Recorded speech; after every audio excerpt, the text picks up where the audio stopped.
E aí, minha gente, tudo bem? Faz uma semana que eu estou sem vocês, mas pra mim foi quase um ano, eu juro. Eu peguei uma virose que tá derrubando todo mundo no Rio de Janeiro. Já tem gente até chamando de sniper do Witzel. Bom, eu sou Antônio Tabet, esta é a segunda chamada no canal My News. Você já se inscreveu aqui?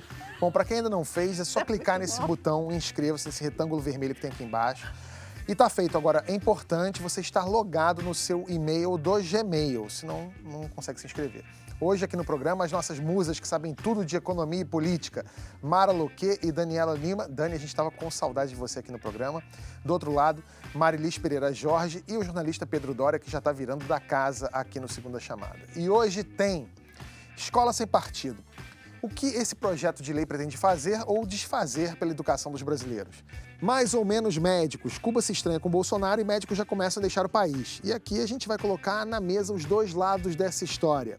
Globalismo, climatismo, o que significam esses termos usados pelo futuro ministro das Relações Exteriores do Brasil? E uma novidade quentíssima que você só vai ver aqui no My News. O Brasil ganha o seu primeiro bargói. Sabe o que é? Bom, se você não sabe, certamente conhece alguém que pode se interessar pelo assunto. Segura a ansiedade aí que a gente está começando.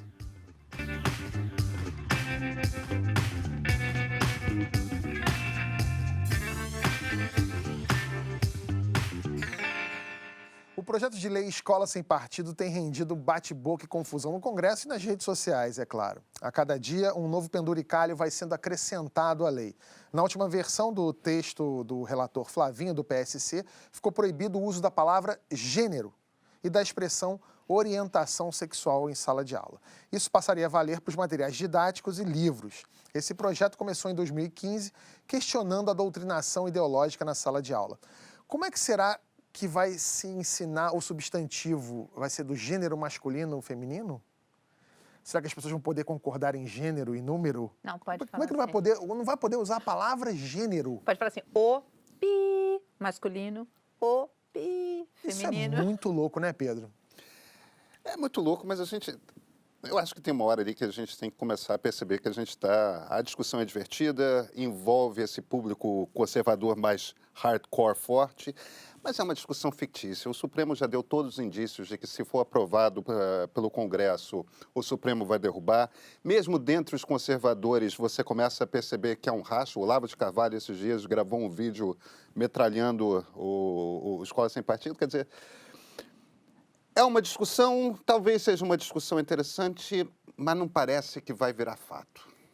Parece que é uma discussão que começou, teve a razão para começar a falar desse assunto, mas eu acho que as propostas foram tão surreais que acabou caindo numa vala do deboche, né, Dani?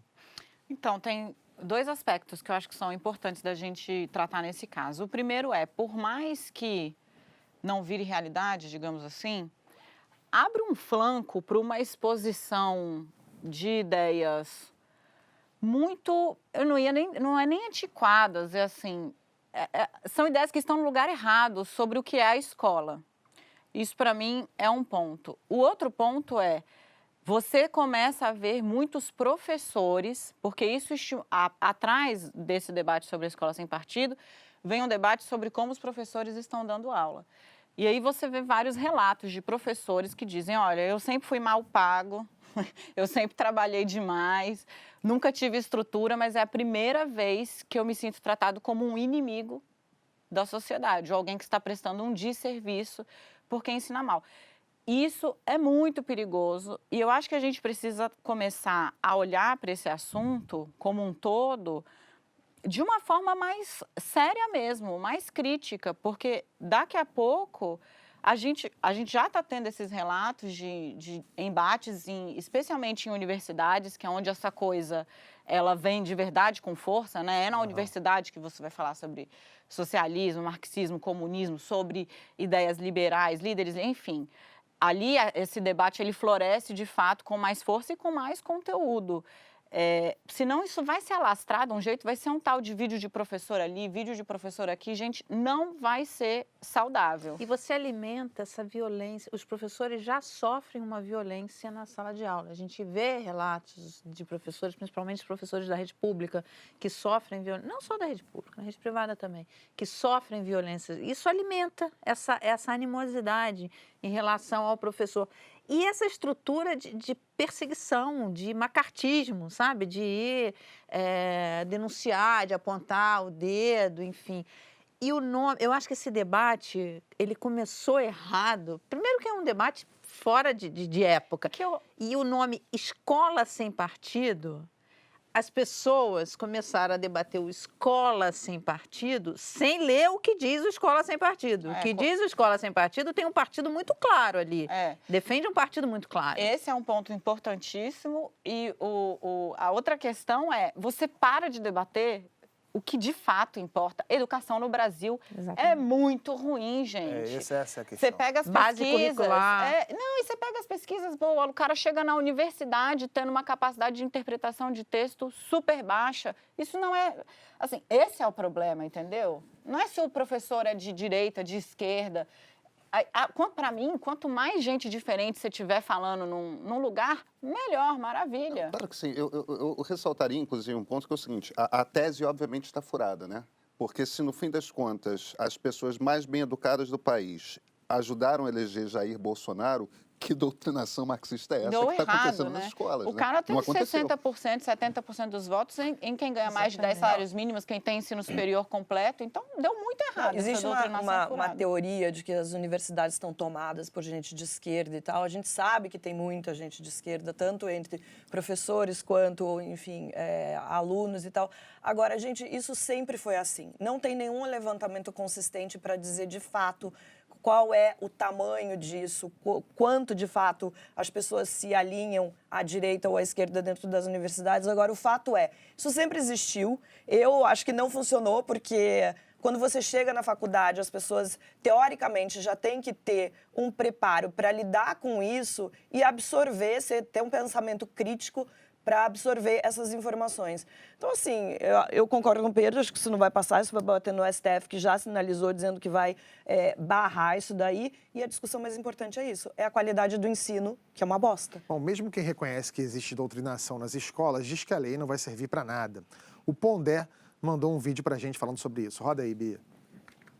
Eu não sou muito simpático à lei da escola sem partido, porque, apesar de considerar a justificativa consistente, de fato existe pregação, a lei é uma lei. E isso só vai ser bom para advogados, juízes e promotores. Amanhã eu posso estar dando uma aula de darwinismo e um aluno, filho de evangélico, achar que eu estou pregando ateísmo na sala de aula. Então, me parece de uma ingenuidade gigantesca querer meter mais uma lei no dia a dia da gente. Isso não significa que não exista pregação em sala de aula, que isso não seja uma vergonha e que grande parte dos professores não boicote qualquer acesso a qualquer tipo de bibliografia que não reze na cartilha do marxismo cultural e derivados. O Escola Sem Partido ainda precisa ser debatido na Câmara e depois no Congresso, mas está dando muita briga lá na Câmara. Ô, Dani, o que você acha que vai acontecer? Briga. Briga. Mais briga. Ainda mais porque não tem chance dessa coisa ser analisada de maneira conclusiva ainda esse ano. Então, ano que vem, imagina como vai estar um ambiente bem mais quente, porque Bolsonaro já vai ser presidente, já vai ter montado seu governo, já teremos um ministro da Educação que pode colocar peso ou não em cima dessa agenda. Então, eu acho que vai ser... a tendência é de corda muito esticada no Congresso Nacional em cima desse tema. Mas eu acho que tem uma... E a gente, por conta das experiências dessa nova onda de direita no mundo, a gente começa a perceber que existe método, né? Na loucura sempre há método.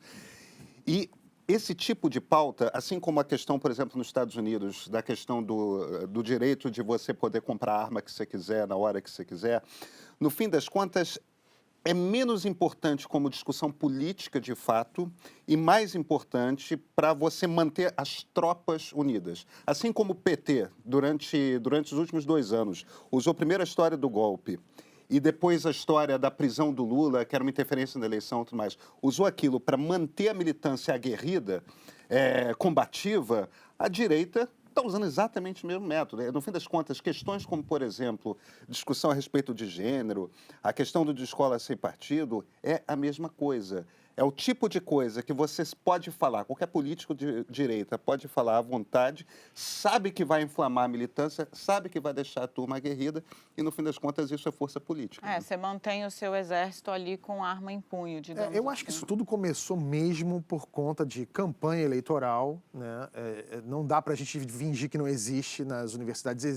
A gente fez a mesma faculdade. Quando a gente chegou lá, parecia, eu estava entrando num regime comunista, socialista. A gente foi bombardeado no dia do trote, então você tinha que... não vou citar nomes aqui, mas gente que virou depois, né, teve grandes cargos de jornalismo na Globo, assim, o cara era com a cabeça do Che Guevara falando todo mundo aqui é comunista. Quer dizer, é uma coisa meio agressiva. Isso, aí, respondendo aquela sua pergunta, né, por que a nossa elite elegeu o Bolsonaro, e as pessoas mais velhas principalmente, porque eles estão olhando para os mais jovens e se identificando com o que eles meio que passaram na época da universidade. Eu acho que foi isso que começou, e óbvio esse fla-flu exagerado da campanha eleitoral. Mas já tem conteúdo sendo censurado, não tem, Marilis? Isso, rapidinho, desculpa. Não, imagina. Tem só duas coisas, gente tirando livro de escola, escola de ensino básico, escola de ensino fundamental, que você não pode mais voltar, não pode, Capitães da Areia, tá rodando em algumas prefeituras aí, secretarias de ensino municipal. Isso é uma coisa. A outra coisa que me preocupa muito é esse discurso assim, tem que acabar com essa coisa da esquerda, acabar com a petralhada. Gente, política que prega pensamento único, abre o olho, é ruim. Então, essa é a grande crítica, porque a escola sem partido é sem qual partido? O partido que eu não quero? Então, assim, é uma coisa que a gente precisa realmente pensar. Tem já coisa acontecendo, isso foi uma coisa um episódio que eu acompanhei primeiro nas redes sociais, depois nos jornais. Uma professora numa escola de Cascavel postou um conteúdo de uma aula de educação sexual que ela ia dar para crianças acima de 11 anos.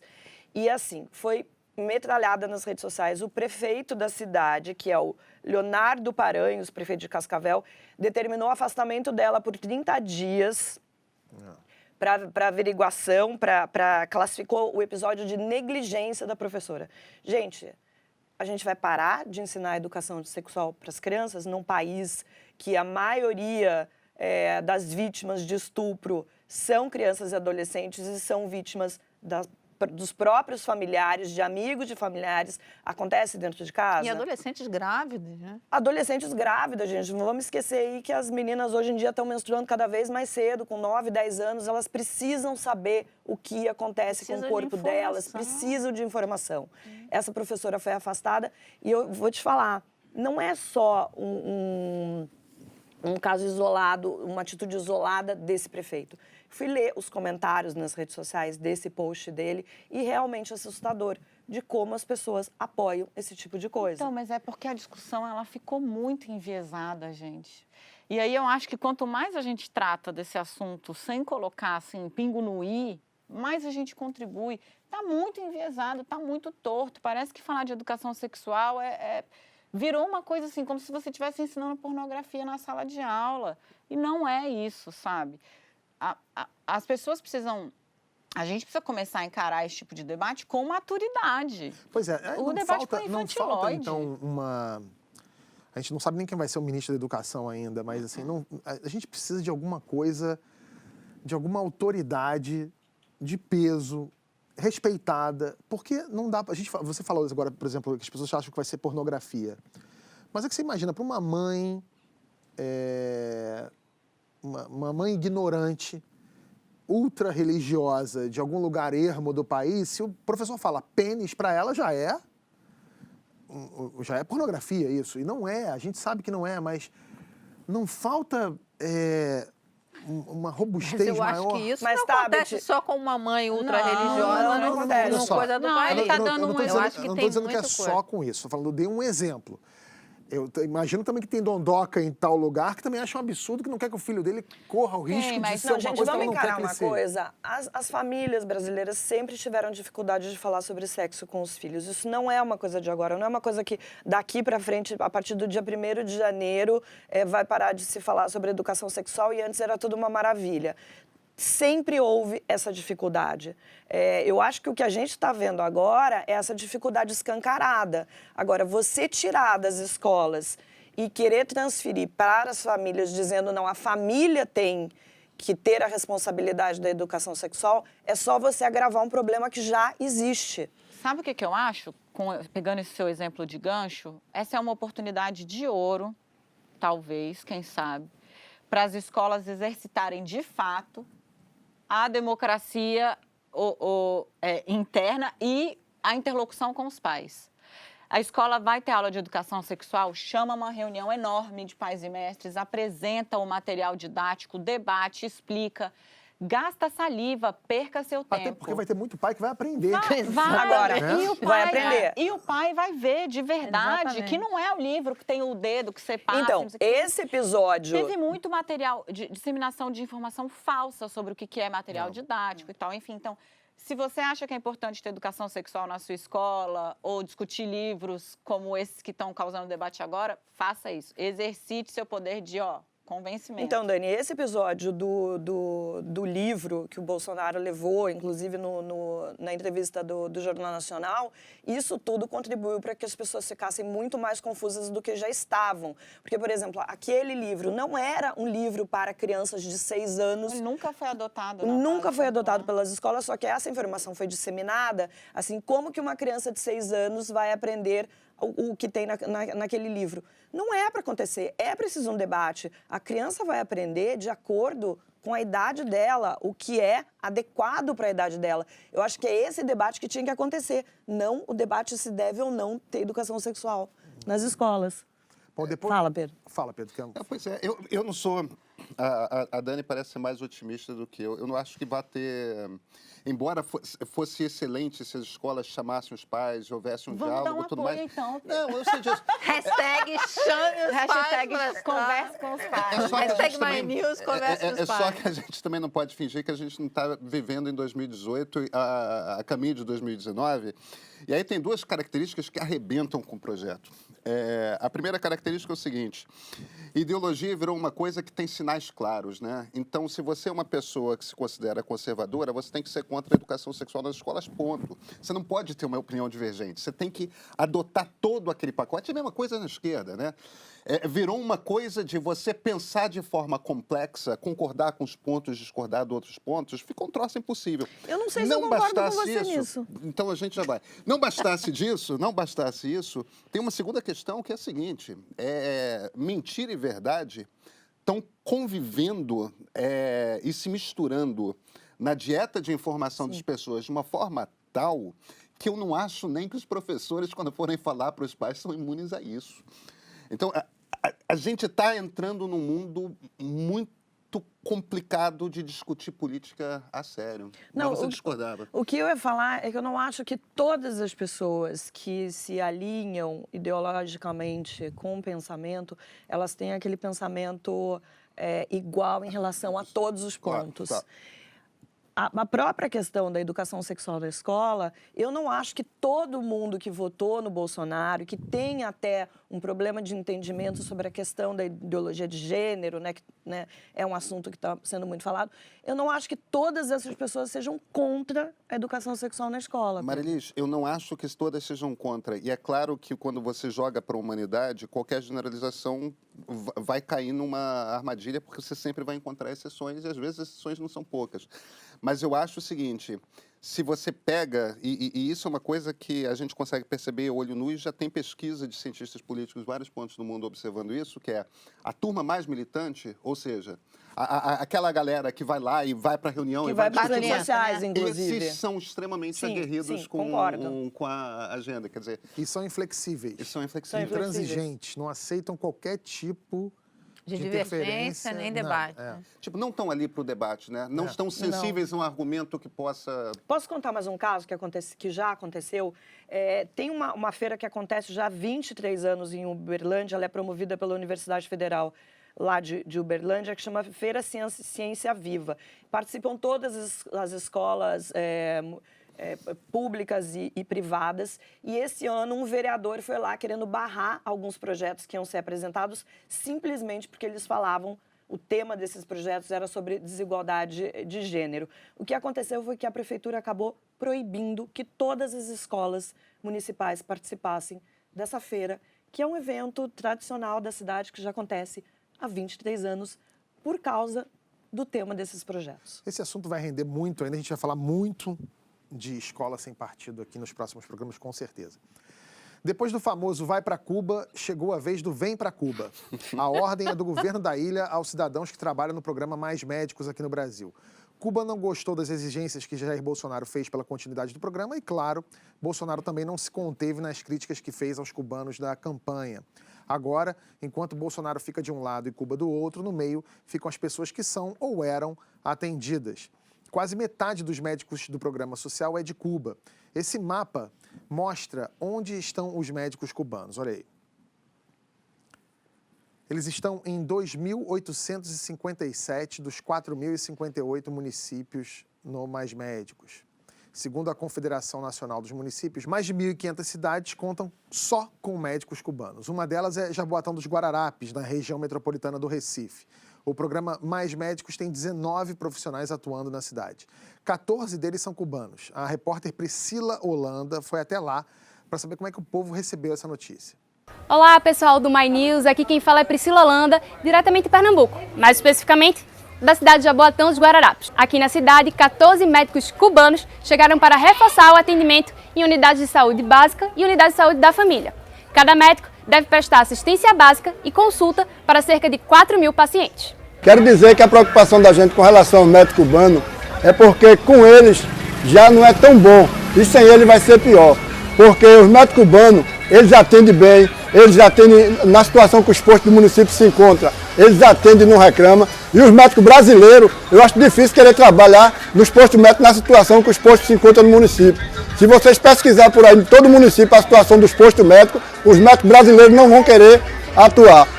A gente precisa de médico, porque a gente está numa situação que só Jesus na vida da gente mesmo.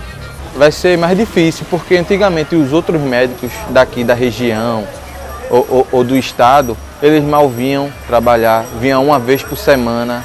E esses médicos cubanos que vieram para cá ajudaram muito a gente aqui na nossa comunidade. Eles realmente atendiam. Era um pouco complicado porque a demanda é muito grande, tinha muita gente para ser atendida. A gente tinha que pegar ficha, demorava, mas tinha atendimento todos os dias. E sem esses médicos, vai ficar muito mais difícil. E eu digo que talvez nem atendimento tenham. Então, assim, a gente só tem a perder com o fim desse programa. Aqui em Pernambuco, 158 municípios estão no programa. E esse vácuo, com a ausência do médico cubano, nós entendemos que o Brasil e o Nordeste não está preparado para preencher todos os lugares. O Ministério da Saúde aponta a necessidade de publicar um novo edital e nós estamos lutando para que a população não seja prejudicada mais ainda. Mara, esse programa tinha aprovação de 95% da população atendida. Como é que fica essa gente agora? Pergunta para o presidente eleito. Isso é um problema. Você viu que os prefeitos... Esse é um problema que cai no colo dos prefeitos. Você viu que a gritaria vem dos prefeitos. Os prefeitos falam, puxa, e agora? O que a gente vai fazer com esse pessoal? Porque estava resolvendo. Agora, o que me chamou mais a atenção, isso está dando uma discussão nas redes, porque qualquer pessoa que fale que o programa era importante, que os médicos eram importantes, é comunista e está financiando o regime comunista em Cuba. É muito raso esse debate desse jeito, porque você está vendo cidades que, não, segundo a Confederação, são mais de 20 milhões de pessoas, a Confederação dos Municípios... Quase 30. Quase 28 milhões, 28 milhões de pessoas que vão ficar sem receber esse atendimento. Quer dizer, os prefeitos sabem da importância disso. Agora, o que me chama mais a atenção é que o presidente eleito, para que ele foi mexer com isso agora? Ele tem problemas seríssimos para resolver, ele está com uma equipe econômica de primeiríssima linha. Os últimos nomes que ele anunciou, Joaquim Levy, o Mansueto continuar no governo é bom. Por quê? Porque tem experiência. Um dos receios é porque o Paulo Guedes é brilhante, mas não tem uma experiência no setor público. A vinda do Joaquim Levy, do Mansueto, são nomes que... O presidente do Banco Central, o Roberto Castelo Branco. O da Petrobras. Petrobras, o Castelo Branco, enfim, todos esses nomes estão sendo bem recebidos pelo mercado. Ele vai ter um período ali para enfrentar um problema sério no Congresso, que é a reforma da Previdência, o principal problema que ele vai ter que enfrentar.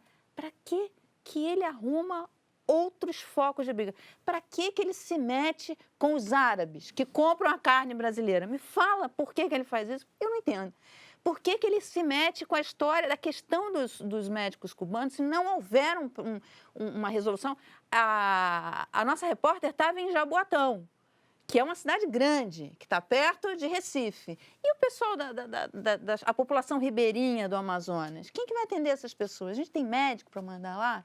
Então, assim, ele criou um problema desnecessário. Ele está criando focos. Quando ele anunciou a fusão do Ministério da Agricultura com o do Meio Ambiente, até os ruralistas falaram, não, faz isso, você vai me criar problema de mercado. Quer dizer, para que ele está fazendo isso? Por que ele não aproveita que ele tem uma equipe econômica boa? Ele vai ter que resolver a questão do subsídio do diesel, que vence agora. Como é que ele vai... Que foi o ponto da greve dos caminhoneiros. Como é que ele vai fazer? Ele vai renovar? Não vai renovar? Quer dizer, ele tem uma série de questões importantes e ele poderia fazer. Não quer, são escravos, são não sei o quê, blá, blá, blá, tudo bem. Não quer o programa? Ok. Mas faz uma transição, Eu tenho a impressão que o Bolsonaro tem uma dificuldade aí, embora seja um homem que essencialmente teve uma carreira ligada à política, sempre foi no baixo clero e dentro do parlamento. Quer dizer, jamais teve uma posição executiva, uma secretaria municipal que fosse. Nunca teve isso. E enquanto parlamentar, a carreira dele foi sempre tocada, primeiro, por uma coisa corporativista ligada aos militares e policiais aqui do Rio de Janeiro, que era a turma que manteve ele sendo eleito durante muito tempo.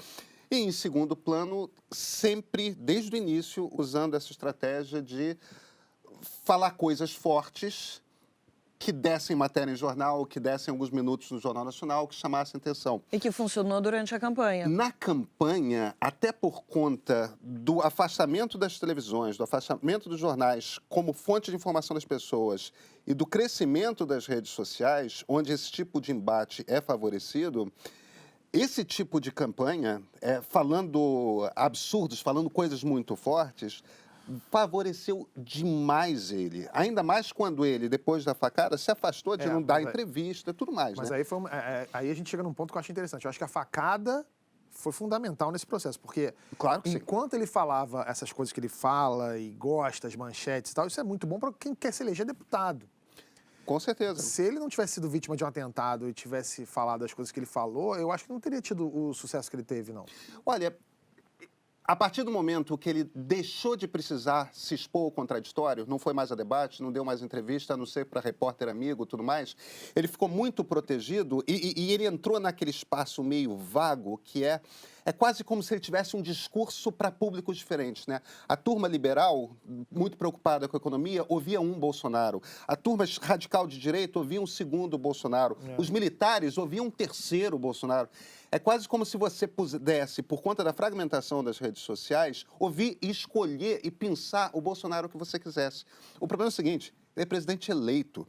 E agora, essa estratégia que durante a campanha eleitoral fez todo sentido e trouxe ele a esse resultado na eleição, começa a complicar, porque sim, agora se você vai falar que quero levar a embaixada de Israel para Jerusalém,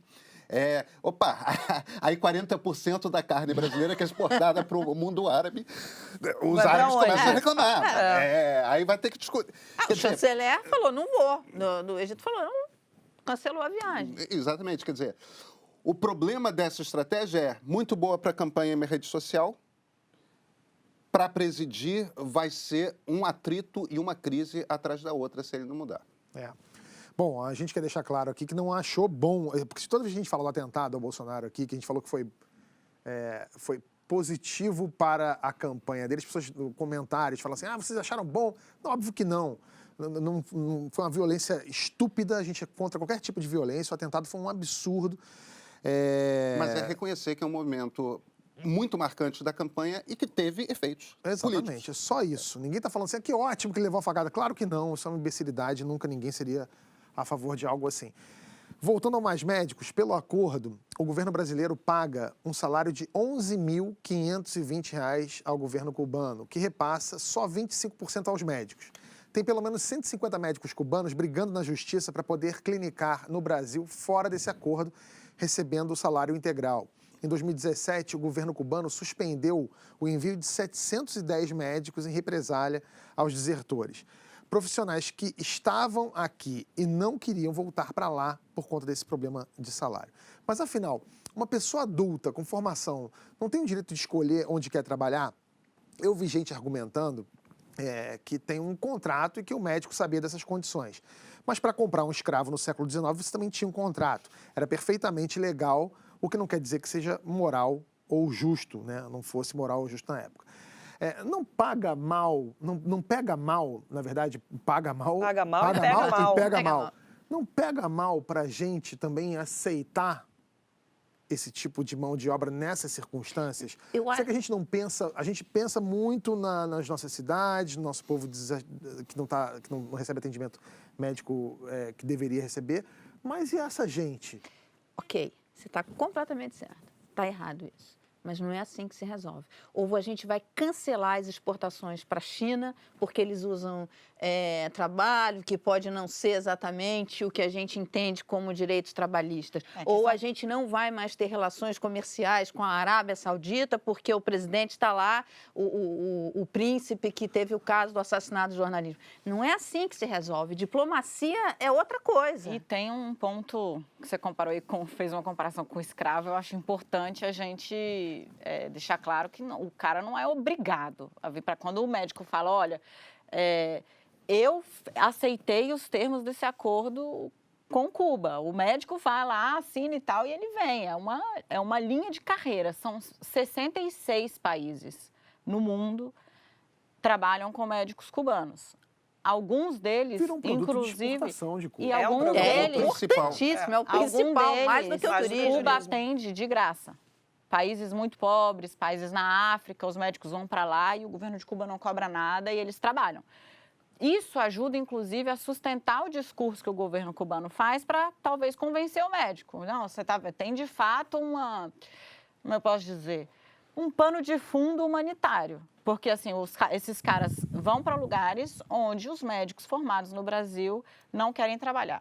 É importante a gente deixar registrado aqui que o Globo até deu esse dado hoje. 611 cidades, se não me engano, vão ficar sem nenhum médico na rede pública. Não é que vai deixar de 14 para 5, como aconteceu em Jaboatão, onde ela mostrou. É zero. É zero. Você faz o quê? Assim, para a população é muito ruim e para o presidente eleito eu acho que vai ser didático, porque essa coisa que o Pedro falou, né? Eu acho até que o Bolsonaro faz isso de propósito. E é muito inteligente, porque cada eleitor dele acha que... O El País, na véspera da eleição, fez uma reportagem que eu achei interessantíssima. Pegou dois eleitores do Bolsonaro e falou qual é a proposta do Bolsonaro para o Bolsa Família. Cada um falou uma coisa.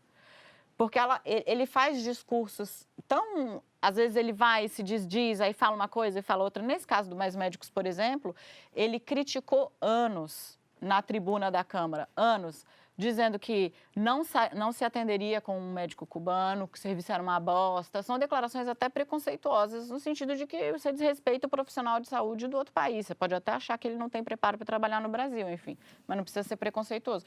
E agora ele fala na linha, olha, eu queria trazer... Ele tratou a vinda das famílias dos cubanos, havia uma previsão para que os cubanos pudessem trazer as famílias, e ele falou que era um absurdo, porque ia virar um exército de cubanos aqui instrumentalizados pela esquerda. E agora ele está dizendo, olha, eles não estão deixando os cubanos ficarem porque eu queria trazer a família deles. Então, assim... Você percebe que a gente está vivendo um momento que a gente saiu e a gente sente muito isso nas redes, nós jornalistas, a gente saiu daqueles ataques da extrema esquerda que atacavam os jornalistas e tal, porque vocês são golpistas, vocês são... Tudo que a gente falava, eles detonavam, e a gente cai para a extrema direita fazendo a mesma coisa, de tentar levar a questão ideológica para as negociações diplomáticas, para a escola, enfim, para tudo. Você pega os dois pontos, são muito parecidos. São muito parecidos. Agora, se foi ruim para a gente aqui, também não foi muito bom para Cuba, né? A exportação de médicos é a maior fonte de divisas para aquele país. Segundo o ex-ministro da Economia, José Luiz Rodrigues, a venda de serviços médicos gera 11,5 bilhões de dólares por ano para a ilha. Para você ter uma ideia, o turismo rende 2,8 bilhões de dólares. O Brasil é um dos grandes compradores. Só na Venezuela tem mais médicos cubanos, 30 mil, mas sabe-se lá Deus como ou se estão pagando por lá. Fazendo uma conta rápida aqui, salário de R$ 11.520, 8.469 médicos, 75% vai para o governo cubano, vezes 12, são 878 milhões, 65.920 reais por ano. Espantoso como é que eu fiz essa conta de cabeça, né? Mas e aí? Cuba vai abrir mão assim, fácil, desse dinheiro todo, Dani? Você acha que eles, assim, em algum momento eles podem voltar atrás? Não, já abriu, né? Eu acho que para voltar atrás, porque assim, a gente precisa entender, tem o discurso do governo brasileiro, inclusive do governo eleito, que é, eu estabeleci condições e os cubanos falaram, não vou topar e tô fora. E os cubanos estão saindo, a nota do governo do Ministério da Saúde de Cuba, ela é muito transparente. O governo de Cuba se sentiu ultrajado, digamos assim, né? Para ter uma retomada de conversa, precisa fazer... Quem é que vai fazer o gesto? O gesto precisaria vir do governo brasileiro. O Bolsonaro vai fazer? Gente, respondendo uma coisa que você perguntou agora, assim, por que ele faz isso? Há muito tempo ele fala que ele não quer ter relação com ditaduras e fala mal de Cuba desde então. Isso, para mim, parece talvez uma grande desculpa para romper essas ligações, porque ele está posando agora, principalmente para o eleitorado dele, como bom samaritano. Olha, eu, na verdade, estou super preocupado com as condições de trabalho dos cubanos, eu quero que eles recebam esse salário integral, eu quero que as famílias venham para cá, e isso está pegando muito bem com o eleitorado, que agora, pela primeira vez durante todo esse processo eleitoral, e mesmo agora, eu estou vendo essas pessoas preocupadas com direitos trabalhistas humanos e direitos humanos das pessoas. Seguinte, ninguém aqui concorda com ditaduras, eu imagino. Ninguém defende isso. O problema é que a forma como você vai fazer isso... Você sabe que quando eu tive... Não, criticar Cuba não é... A gente pode apoiar esse programa, que claro que é muito bom para a nossa população, continuar criticando Cuba, que é uma ditadura. Exatamente. Eu acho que nada consegue ser mais cristalino que os 3 depoimentos que a gente exibiu ali na televisão. O cara falou, é real, assim, vida não real tem médico, é aquilo. Olha, é ruim hoje com os médicos cubanos, vai ficar pior sem eles, porque não acredito que os médicos brasileiros venham trabalhar nas condições que estão nos postos de saúde. O cubano fica aqui, atende bem e não reclama. A real é essa, entendeu? Mas, Dani, também ficar aqui não reclama, porque assim, se ficar em Cuba não tem trabalho, não tem dinheiro. Eu acho que são vários pontos, né, nessa discussão. Claro que para essa população que vai ficar sem atendimento, é péssimo. Então, ele acaba com um programa desse, se sai de vítima nisso, não, olha, eu queria fazer da forma certa, só que não dá uma alternativa rápida e eficaz para resolver quem vai ficar sem atendimento. Eu acho que tem uns pontos que eu acho muito engraçados, que a gente nunca leva essas discussões para esse lado no Brasil, que é o seguinte, o Brasil, dentre as democracias ocidentais, se não é a mais fechada, é uma das mais fechadas, né? A gente tem uma resistência a atrair para dentro o estrangeiro, que é um troço impressionante. Você vê, a Índia, por exemplo, é um outro país que, assim como Cuba, forma muito mais médico do que consegue botar para trabalhar internamente. O Brasil, e é uma democracia, o Brasil perfeitamente poderia fazer um grande programa, chega lá para os médicos indianos e falando, olha, tem um pequeno teste que você tem que fazer, uma prova, pode ser revalida, pode ser outra, você monta ali um negócio, vocês vêm para o Brasil, vocês têm um contrato, a condição é a seguinte, durante 10 anos, durante 5 anos, vocês vão ter que atender num determinado município específico que o governo brasileiro...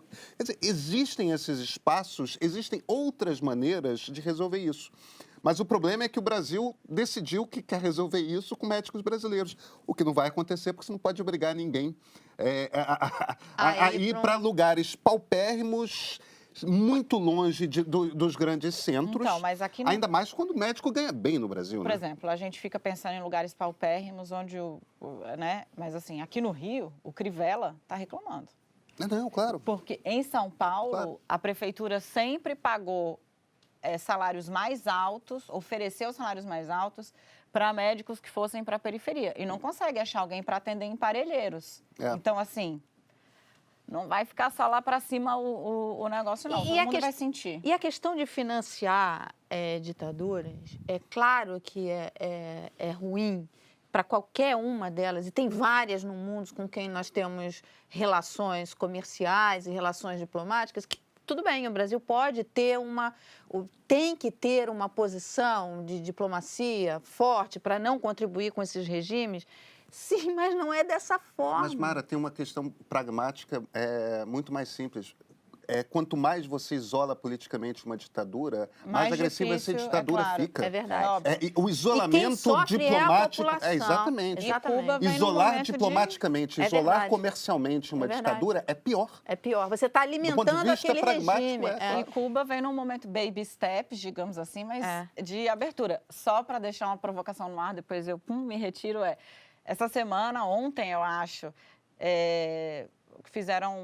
foi amplamente divulgado, né, um estudo feito por médicos cubanos e americanos que trabalham juntos e são financiados juntos para uma espécie, usaram esse termo, mas logo em seguida explicaram que não é o termo, mas é uma vacina para câncer de pulmão. Então, assim, os americanos, gênios do pragmatismo, estão aí pegando o que tem de melhor para se aproveitar numa parceria em assuntos relacionados à medicina com Cuba. Um dia eu quero voltar com esse assunto aqui, que a gente já falou demais dele, mas eu queria comparar por que a gente consegue ter advogados em cidades pequenas, em todos os lugares, a gente consegue ter professores e a gente não consegue ter médicos. Por causa do salário médio dos professores, oferta e demanda. Mas o salário médio... Desculpa, dos médicos. Então, mas o salário do judiciário também não é pouca coisa.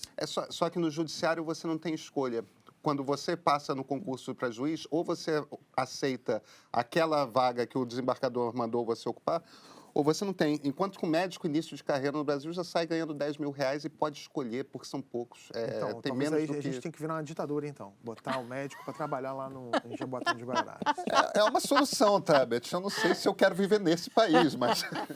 Falando em relações exteriores, essa deve ser mais uma semana de anúncios para nomes do novo governo Bolsonaro. Mas antes da gente especular aqui com a Dani, que sabe tudo que está acontecendo em Brasília, o Segunda Chamada vai abrir aspas para alguns pensamentos do novo chanceler brasileiro, Ernesto Araújo.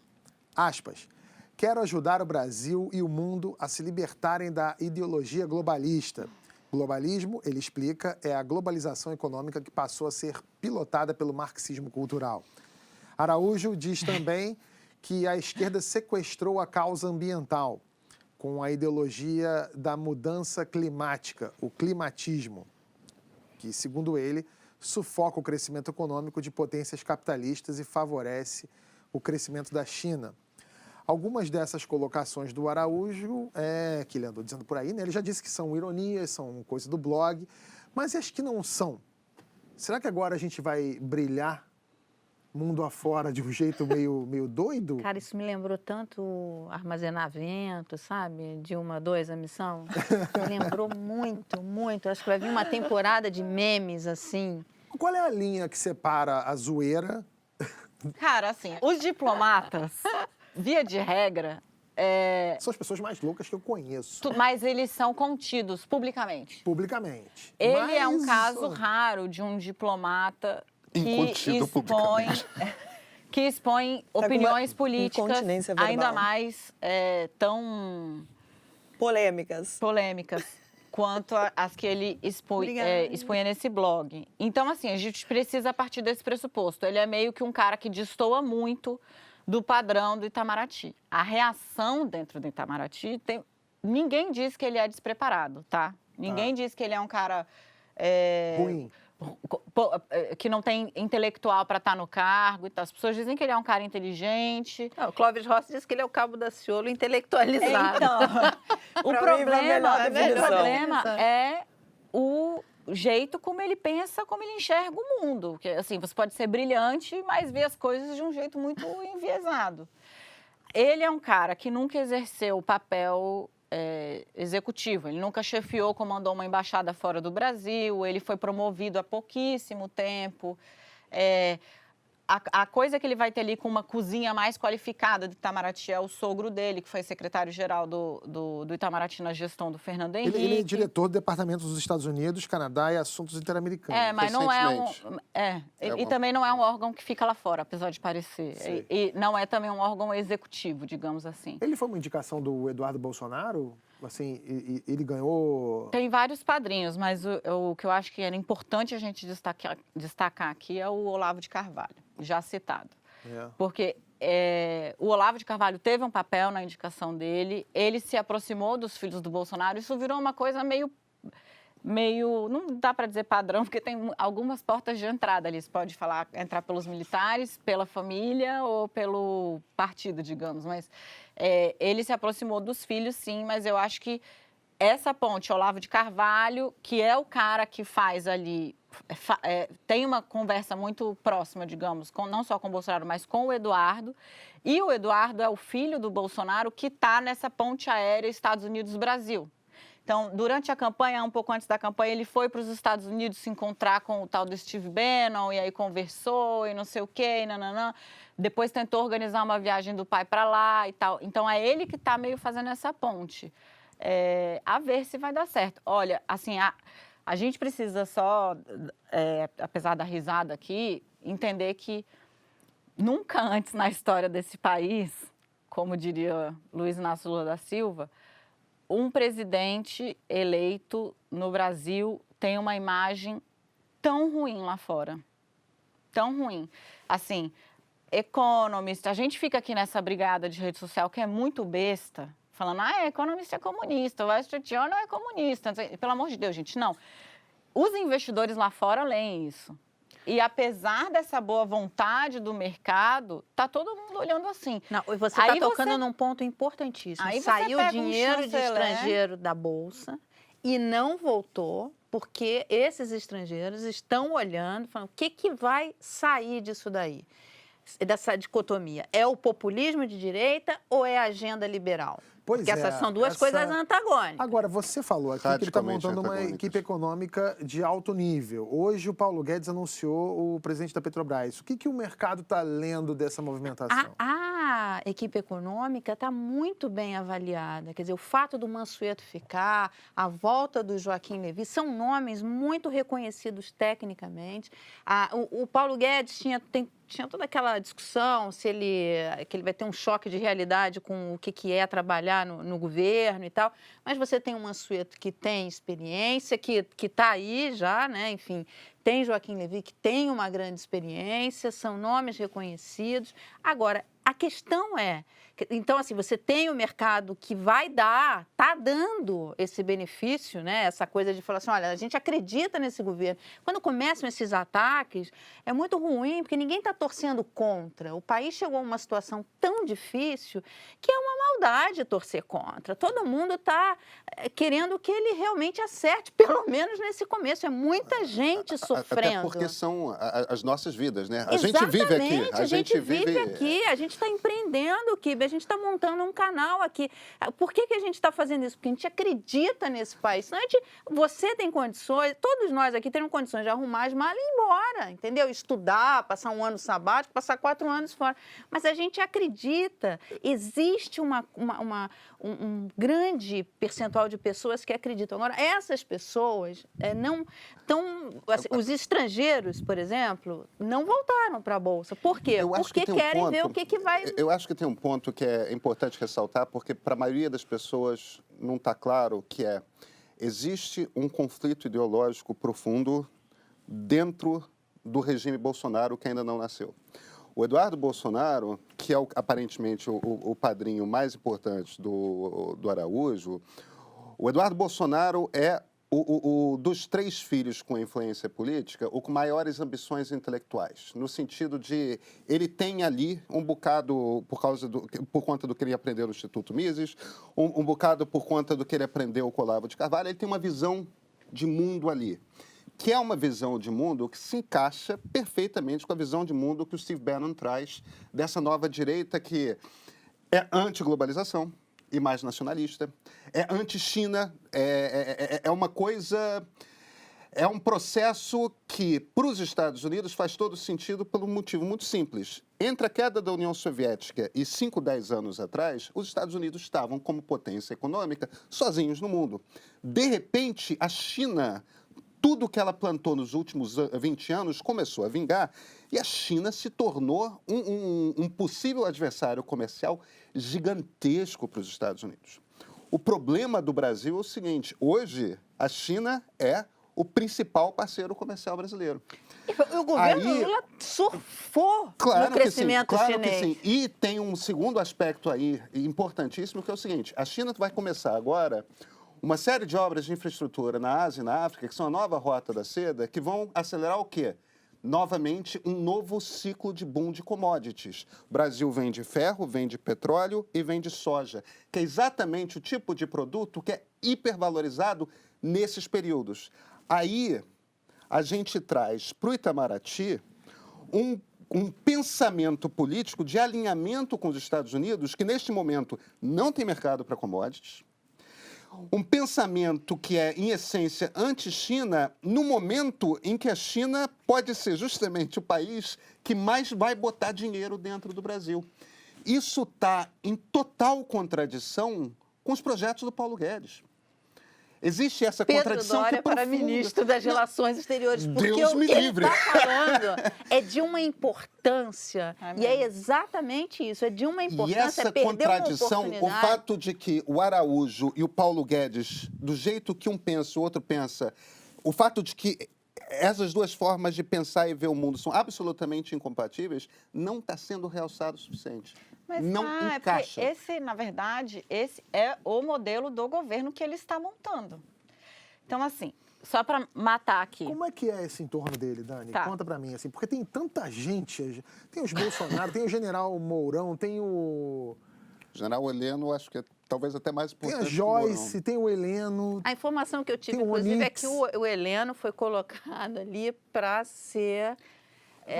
Pra controlar o presidente, para ser o cara que vai dar uma... Por partes, aí, então. A gente pode dizer, grosso modo, dividir o governo em 4 núcleos. Vamos fazer assim, o entorno do Bolsonaro em 4 núcleos. Tem o núcleo familiar, composto pelo 01, 02 e o 03, que é como ele chama os filhos. Flávio, Eduardo e Carlos. Daqui a pouco a gente fala deles, se você quiser melhor. Você tem o núcleo militar, encabeçado pelo general Heleno e pelo vice-presidente, o Mourão, que eles têm perfis diferentes. O general Heleno, ele é um cara mais conciliador.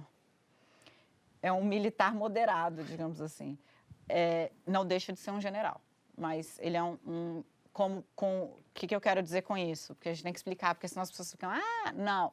Não deixa de ser um cara que tem um pensamento super conservador, que é rígido e tal, mas ele é um moderado, ele é bom de conversa. Você tem o núcleo da economia, o núcleo Paulo Guedes, que pegando um gancho da Mara e aí amarrando tudo, Paulo Guedes tem feito escolhas pontuais ótimas, muito bem avaliadas pelo mercado, como ela disse. Onde é que está o problema? No 4º núcleo, que é um núcleo político que está ali encabeçado, digamos assim, pela figura do Onyx Lorenzoni. O grande problema da máquina do Bolsonaro, essa máquina que a gente pode dividir em 4 núcleos, assim, é que não tem um articulador que consiga afinar o discurso para que esses núcleos falem a mesma língua. Então, o que acontece? O general vai lá, dá uma entrevista, aí o Paulo Guedes não gosta, desmente o general. Petrobras é um bom caso. O vice-presidente gostaria de ter colocado um militar na Petrobras. Aquela coisa de empresa vigiada, Estado forte, etc. e tal. O Paulo Guedes colocou um colega dele liberal, bem avaliado pelo mercado, mas assim, não gostei. tem esse ciúminho, esse desencontro que o Pedro apresentou aqui super bem na área das relações externas com a economia, ele se repete em todos os flancos do governo. E aí, qual que é a cagada, desculpa a palavra, para o Paulo Guedes e a equipe econômica dele, que tem que fazer uma reforma da Previdência para começar, que é dificílimo. Nós vimos aí Michel Temer com toda, você pode gostar ou não do jeito que ele trabalha, mas assim, não teve um presidente que se relacionou com o Congresso de forma tão intrínseca, exatamente porque ele nasceu ali. Não conseguiu aprovar. Qual é o grande problema? A falta de um articulador político. O Paulo Guedes já desmentiu o Onyx Lorenzoni 300 vezes na campanha e na transição, especialmente sobre a reforma da Previdência. O Onyx pode ser um problema no curto prazo, assim? Essa coisa a militância já não está muito contente, assim, quem era a extrema, né, que votou no Bolsonaro, com a história da segunda... menção de Caixa 2. Caixa 2 e eu tal. achei tão engraçado que ele saiu...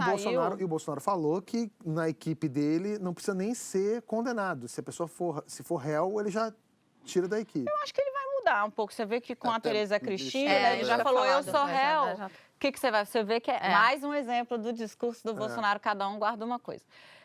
O Onyx pode ser um problema... por esse lado, já virou uma espécie de pedra no sapato do discurso, porque ele tem mesmo. E eu achei muito engraçado que ele se saiu com aquela clássica do isso é perseguição da imprensa, vocês estão fazendo terceiro turno. Poxa, cara, é uma investigação da Procuradoria-Geral da República, sabe? Você não está super amigo dos caras das 10 medidas contra a corrupção, um brother do Delanhol e tal, você está desqualificando o trabalho do Ministério Público Federal. A planilha está com eles, a delação está com eles, foram eles que fizeram, tipo... menos.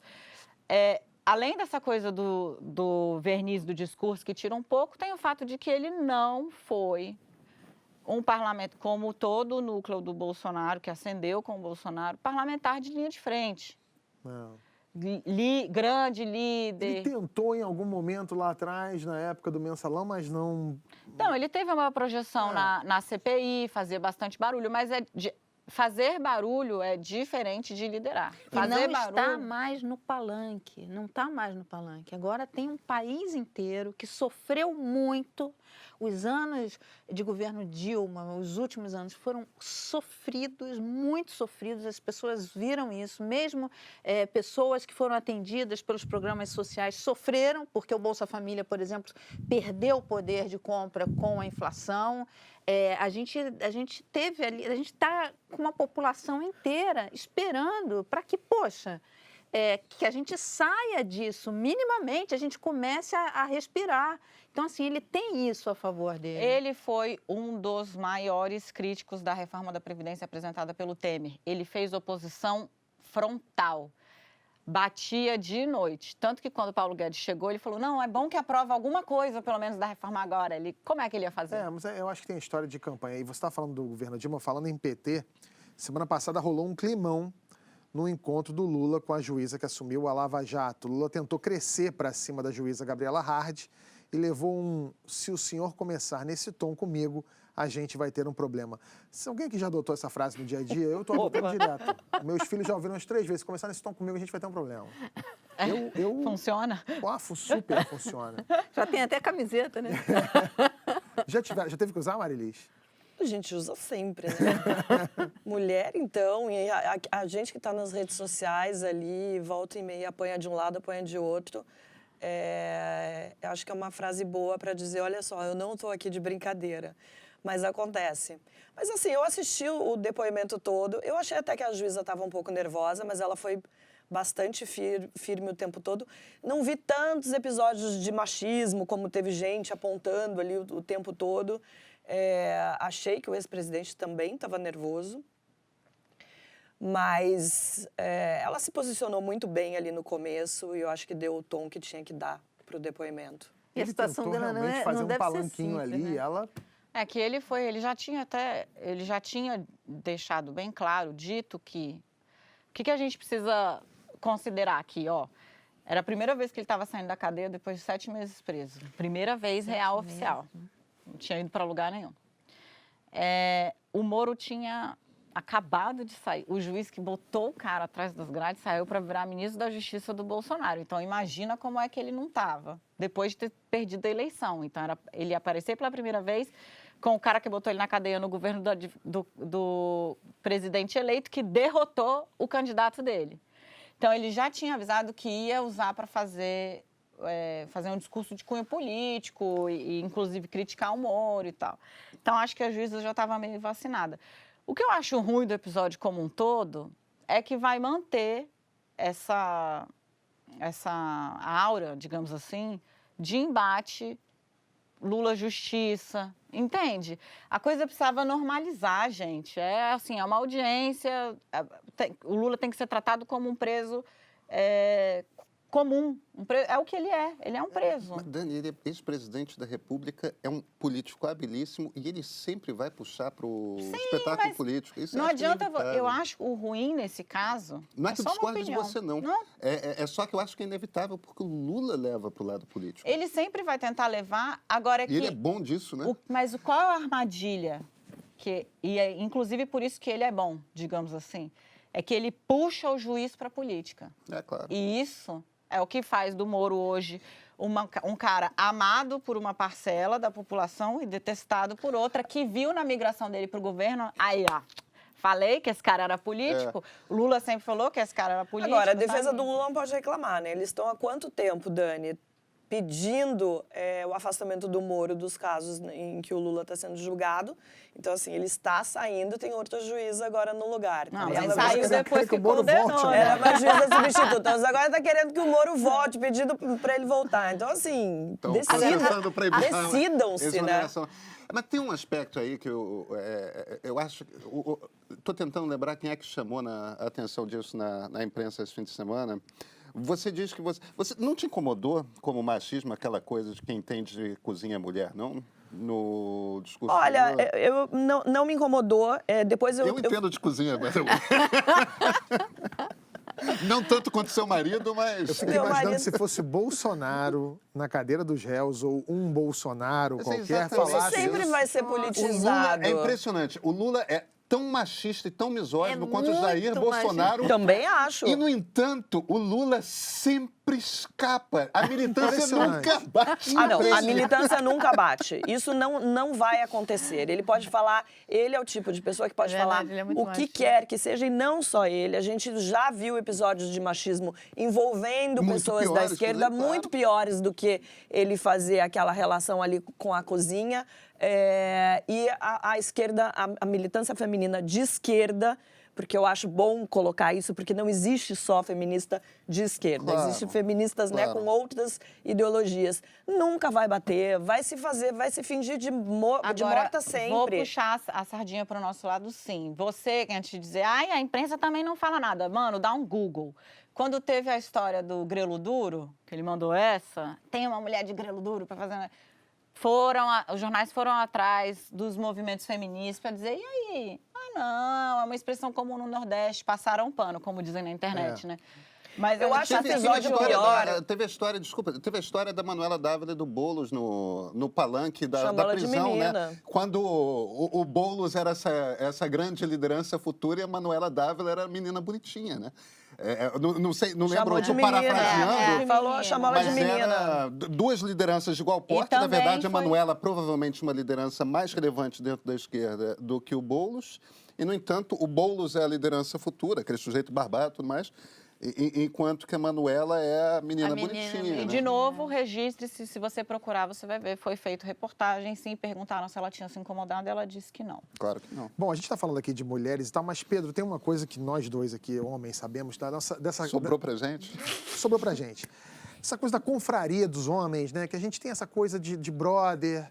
A gente, às vezes, você gosta muito de um cara, você xinga ele. Ó, seu puto, sei lá o quê. A gente não vê muito isso acontecer. Uma coisa que só homem entende. Agora, para quem quer ter um vínculo ainda mais forte com os amigos, tem uma dica de um lugar que vai abrir em São Paulo no próximo sábado, 24 de novembro. O primeiro bargói do Brasil será inaugurado no Largo do Aroche, centro da capital paulista. Goi é o cara que curte uma masturbação entre amigos. Até um sexo oral, mas sem viadagem, tá? Goi se escreve assim, G-0-Y. 0Y. O 0, né, no goi, o 0 que aparece lá, é de zero sexo anal. No mundo goi, na bundinha não vai nada, mesmo porque goi é 100% hétero. Só gosta de se divertir com os amigos, só uma punheta, no máximo um boquete. Gente, o que está acontecendo? Você se identifica com isso? Não, você falou que ia falar com o Pedro. Cara, eu tava no auge da ingenuidade, pensando em goi assim como gentio, né? O não judeu. O não judeu. Não... Pedro tava tranquilo, começou a ficar nervoso aqui ao lado. Quando é que tá o Gabriel Azevedo quando a gente precisa dele? Quando é que tá o Gabriel pra gente perguntar? E aí, Gabriel, como é que é essa vida de... Olha, eu acho que estão democratizando. Não, deixa eu falar. Eu acho que estão democratizando as coisas. Porque sempre houve bar de swing, que os casais iam lá. E eu nunca fui em bar de swing, não tenho nada contra. Acho que as pessoas têm mais que fazer mas no bar de swing o que quiserem. Não pode. Mas, não, bar de swing, homem não toca em homem. As relações só podem ser entre... Você pode pegar a mulher do outro, ou as mulheres podem se pegar, mas os homens não se... É uma orgia organizada, mas os homens não se tocam. É uma regra de casa de swing. Nesse bar aí que vai abrir, inclusive o dono do bar, esse bar vai abrir agora dia 24 em São Paulo. Dia do meu aniversário. E o dono desse bar, na verdade, começou a promover encontros em chácaras para essas pessoas se relacionarem, ele simplesmente está democratizando a coisa do homem poder brincar com outro homem do jeito que acontece na casa de swing, ué. Qual é o problema de você admitir que isso é uma forma de bissexualidade? Eu acho que existe um problema muito grande. Eu acho que para o homem é muito difícil ele admitir que ele se sente atraído por outro homem. Mas vem cá, você vai num bar para masturbar outro cara... E aí você tem que falar que você é heterossexual? Porque eles, por não ter penetração, Pedro, eles acham que eles não caem na categoria bissexual ou gay. Mas eu não estou dizendo que são... Eles, inclusive, têm nojinho da coisa do sexo anal. Não, sexo anal não. Foi o que o David falou. É só um boquetinho, só uma punhetinha. Mas penetração, de jeito nenhum. Agora, isso, na verdade, eles chamam isso de heteroflexível. Mas tem algumas... Eu chamo isso de metade do Porta dos Fundos. A metade goi lá, bacana. Que não... Otávio, mas o pessoal da nossa equipe estava pesquisando e me mandou uma coisa que eu nunca tinha ouvido falar, que existe também o high sexual. É o homem que só transa com outro homem quando tá chapadão, travado, bêbado. Aí, fumado, é isso? Fumou, não tem dono, nunca teve. Isso eu chamo de Gregório do Vivier e João Vicente Castro. Tá drogado. Aí tem nome, nome e sobrenome aqui. Não tem aí não tem problema sair com outro homem. Segundo o jornalista Paulo Sampaio, do UOL, a comunidade goi está saindo do armário. Tem goi que leva até a esposa nos encontros para mostrar para todo mundo que é hétero. Ou melhor, heteroflex. Você passaria, Marilis, uma tarde com seu marido num bar goi só para efeito de pesquisa? Só para... Vai lá, Mikael. Vê o que você consegue pra mim. O que você consegue pra mim é ótimo. O Paulo Sampaio é mais um especialista. O Paulo Sampaio é a melhor pessoa para um lugar desse, porque além de tudo ainda encontra situações tão maravilhosas como essa. Paulo Sampaio foi meu colega na Folha, é um jornalista maravilhoso. Eu acho que as relações, quando elas começam e você estabelece o que pode e o que não pode, eu acho que é a melhor forma. No meu casamento, realmente, a gente não tem esse tipo de curiosidade nem de casa de swing, nem de eu ver o meu marido tocando a punhetinha pro outro cara. Eu realmente não tenho esse tipo de curiosidade. Mas eu acho que se você... Mas eu acho que se você tá dentro de um relacionamento, tudo é feito às claras... Cara, cada um, gente. Eu acho que, né, a gente vai ficar aqui rotulando e julgando as pessoas. Eu continuo achando que tem preconceito disfarçado aí.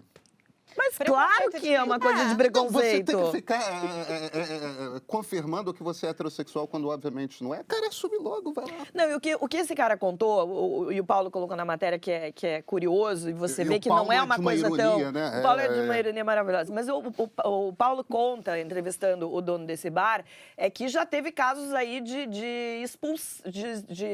ter que expulsar membros da pinta.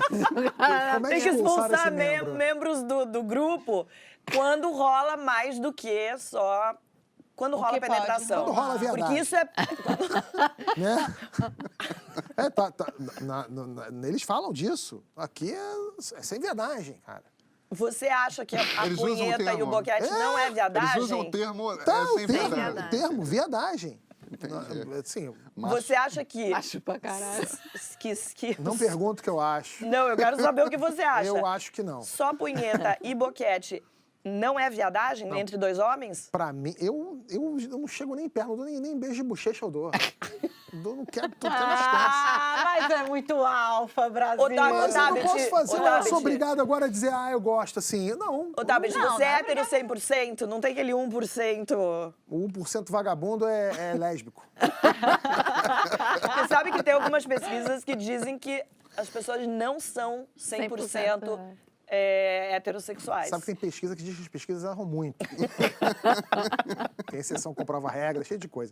E é nesse clima gostoso de Dark Room que a gente fica por aqui. Obrigado a você que ficou até o final. Não esqueça de se inscrever no canal, é super importante pra gente.